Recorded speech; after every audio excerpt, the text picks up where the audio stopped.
একটা কথা বলো, এটা তো ফিশ ফ্রাই, কিন্তু আমরা যদি দোকানে বলি ফিশ ফ্রাই মানে কি মাছ ভাজা, আমরা যদি দোকানে বলি যে মাছ ভাজা খাবো তাহলে মাছ ভেজে দেবে, আর যদি ফিশ ফ্রাই বলি তাহলে ঠিক এরকম করে করে দেবে ফিশ ফ্রাই। আচ্ছা তুমি কথা কেন বলো, বলো? সেটা আমি বলি, একটা ভালো প্রশ্ন করেছো তুমি। আজকে একটা কথা বলি, খেতে খেতে শুনি। আরে পরে খাবে, দাঁড়াও, শুনে নাও। প্রশ্ন যখন করলে উত্তরটা শুনে নাও। যখন আমাদের দেশ গোলাম ছিল, ব্রিটিশ ইন্ডিয়ারা, তখন আমাদের বাঙালি রাঁধুনিকে এই আমাদের কলকাতাতেই রিকোয়েস্ট করেছিল যে তোমরা তো মাছ ভাজা খাও, এই মাছটাকে একটু অন্যরকমভাবে ভেজে দাও যাতে আমরা খেতে পারি, কারণ ব্রিটিশরা কাটাছাড়ি খেতে পারে না।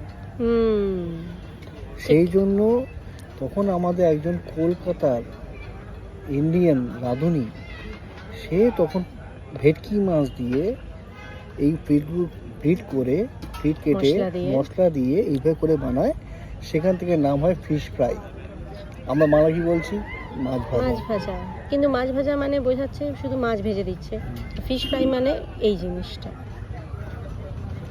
সেই জন্য বলে এটা হচ্ছে ফিশ ফ্রাই, ব্রিটিশদের খাবার। তার মানে এটা আমাদের খাবার, বাঙালিদেরই খাবার, নামটা ব্রিটিশদের দেওয়া। আমি বলছি, তার মানে তুমি কি বুঝলে?